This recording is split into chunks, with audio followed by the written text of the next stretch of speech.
जय श्री राम। मैं Krishna Kotliya, insurance and financial consultant. स्वागत है आपका मेरे यूट्यूब चैनल में, जिसमें हर हफ्ते यूजफुल वीडियो आपको मिलता है। आज की वीडियो में LIC के जीवन लक्ष्य, जो LIC का बेस्ट सेलिंग प्लान है, उसको जानेंगे। यह एक ऐसा प्लान है जो आपके जीवन के महत्वपूर्ण लक्ष्यों को हर हाल में पूरा करेगा। आइए जानते हैं। इस प्लान की जो एज लिमिट दी गई है वो 18 ईयर्स से 15 ईयर्स तक है, यानी कि 18 साल के व्यक्ति से लेके 50 साल तक के व्यक्ति के बीच की एज के कोई भी इसको ले सकते हैं। यानी कि 50 साल की एज के ऊपर के जो व्यक्ति हैं वो इस प्लान को नहीं ले सकते, और 18 साल से कम के एज के जो हैं वो भी इस प्लान को नहीं ले सकते। अब बात करते हैं इसमें जो पॉलिसी टर्म रहेगा वो रहेगा 13 साल से लेके 25 साल तक, यानी कि 13 साल से 25 साल तक का कोई भी आप प्लान ले सकते हैं। अब बात करते हैं इसमें जो प्रीमियम पेइंग टर्म है वो क्या रहेगा। प्रीमियम पेइंग टर्म जो है वो पॉलिसी टर्म माइनस 3 ईयर्स, यानी जितने समय का आप पॉलिसी टर्म लेंगे उसमें से 3 साल कम आपने किस्तें जमा करनी है। जैसे आप 25 साल का पॉलिसी टर्म ले रहे हैं तो उसमें आपका प्रीमियम जो टर्म रहेगा वो 22 साल रहेगा, 3 साल कम। ऐसे ही 20 साल में 17 साल और 15 साल में 12 साल। अब बात करते हैं इसमें जो सम एश्योर्ड है, जो आप रिस्क कवरेज अपने के लिए लेंगे वो रहेगा, न्यूनतम आप 1 लाख का लेंगे और अधिकतम की कोई लिमिट नहीं है, आप अपने इनकम के अकॉर्डिंग ले सकते हैं।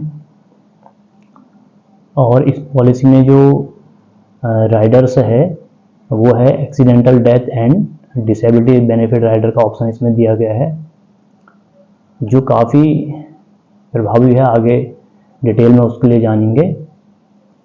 और इसमें साथ ही जो लोन और सरेंडर की फैसिलिटी, आपको 2 साल यदि प्रीमियम जमा कर देते हैं उसके बाद लोन और सरेंडर के लिए आप एलिजिबल हो जाते हैं। कभी भी सरेंडर करने से पॉलिसी को बचें, क्योंकि उसमें आपका आर्थिक नुकसान होता है। अब बात करते हैं इसमें जो मैच्योरिटी एज की जो मैक्सिमम एज लिमिट कितनी है। अधिकतम जो पॉलिसी की मैच्योरिटी एज है वो है 65 साल। जो मैक्सिमम एज लिमिट थी 50 साल, यदि 50 साल के व्यक्ति अपने के लिए ये प्लानिंग कर रहे हैं, जीवन लक्ष्य प्लान को ले रहेंगे, तो वो अपने के लिए कम से कम 15 साल का ही पॉलिसी टर्म ले सकते हैं, और 15 साल से अधिक का नहीं ले सकते। 50 साल 15 साल, क्योंकि 65 मैच्योरिटी एज है, तो इसका भी उन्हें ज़रूर ध्यान देना होगा। इसमें जो प्रीमियम देने के ऑप्शन है वो सभी मोड इसमें अवेलेबल हैं। ईयरली, हाफ ईयरली, क्वार्टरली और मंथली, चारों मोड में आप प्रीमियम देने का ऑप्शन चुन सकते हैं। मंथली में आप ECS के माध्यम से ऑटो डेबिट भी करवा सकते हैं, अपना बैंक अकाउंट ऐड करवा के। अब बात करते हैं इसमें ग्रेस पीरियड की। जो एक्स्ट्रा डेज आपको प्रीमियम जमा करने के मिलते हैं, सालाना, छमाही और तिमाही में तो आपको 30 दिनों का अधिक समय मिलेगा। और यदि मंथली आपने प्रीमियम देने का ऑप्शन चुना है तो उसमें 15 दिन एक्स्ट्रा आपको मिलेंगे आपकी ड्यू डेट से, कि आप उस 15 दिनों में कोई एक्स्ट्रा फीस आपको नहीं लगेगी। कोशिश करें कि अपनी ड्यू डेट पे ही पॉलिसी जमा करें। अब एक एग्जांपल देखेंगे कि इसमें कितना प्रीमियम आ रहा है, और भी जो डिसेबिलिटी बेनिफिट, एक्सीडेंटल बेनिफिट, ये सभी चीज़ें हैं वो सभी जानेंगे। कोई 35 साल के कोई पेरेंट्स हैं, वो अपने लिए प्लानिंग कर रहे हैं और साथ में अपने रिस्क कवरेज उन्हीं का रहेगा। वो इस तरीके से डिजाइन कर रहे हैं इसको कि उनका 1 साल का कोई बच्चा है उसके लिए 25 साल के लिए पॉलिसी टर्म लेंगे, और उसमें जो रिस्क कवरेज रहेगा उनके फादर का ही रहेगा। जो पॉलिसी रहेगी 35 पे जो पेरेंट्स हैं उन्हीं के नाम की पॉलिसी है। तो वो इस तरीके से उसे ले रहे हैं कि जो 25 साल बाद जब उनके बच्चे की 25 साल एज होगी तो वहाँ पे उसके फ्यूचर के लिए वो एक मुश्त रकम काम आ जाए। या यदि वो 25 साल में उनके बेटे कैपेबल हो जाते हैं तो 35 साल की उनकी एज है, 25 साल बाद उनकी जो रिटायरमेंट एज होगी उसमें एक फंड, बड़ा फंड उस समय तक जमा हो जाए, और वो निश्चित ही उन्हें मिले, हर हाल में मिले, तो वो आगे डिस्कस करेंगे। तो 25 सालों का पॉलिसी टर्म लिया और उसमें 22 साल का प्रीमियम देने का टर्म लिया, और उसमें 10 लाख का सम एश्योर्ड वो अपने के लिए लेकिन, यानी कि 10 लाख का रिस्क कवरेज वो ले रहे हैं। तो 10 लाख के रिस्क कवरेज के अगेंस्ट जो उनकी प्रीमियम आएगी, सालाना जो उनकी प्रीमियम आएगी वो आएगी 50,000 रुपये, जो 2% छूट के साथ है, क्योंकि सालाना प्रीमियम यदि देते हैं तो 2% की रिबेट मिलती है और 6 माही में 1%। तो वो सालाना प्रीमियम ऑप्शन ले रहे हैं जिनका उनका सालाना प्रीमियम आएगा 50,000 रुपये, और सेकेंड ईयर जो उनका सालाना प्रीमियम आएगा वो आएगा 49,850 रुपये, सॉरी 48,950 रुपये उनका सेकेंड ईयर का प्रीमियम आएगा। तो क्योंकि ये सेकेंड ईयर प्रीमियम इसलिए कम हो रहा है क्योंकि फर्स्ट ईयर जो प्रीमियम रहता है उसमें GST 4.5% रहता है और सेकेंड ईयर से 2.25% GST हो जाता है, और थर्ड ईयर से वही प्रीमियम रहेगा 48,950 रुपये। तो इस कैलकुलेशन के हिसाब से उनका जो 22 सालों में जो जमा हुआ वो जमा हुआ 10,77,000 रुपये उनका पैसा जमा हुआ, और 25 साल बाद जो उनको मैच्योरिटी मिलेगी वो मिलेगी 26 लाख रुपये की। तो उस 26 लाख को वो अपने रिटायरमेंट के लिए भी यूज़ कर सकते हैं और अपने बेटे के फ्यूचर के लिए भी यूज़ कर सकते हैं। तो इस तरीके से अब वो एक गारंटेड 26 लाख का जो फंड है वो जुटाने में सफल रहेंगे।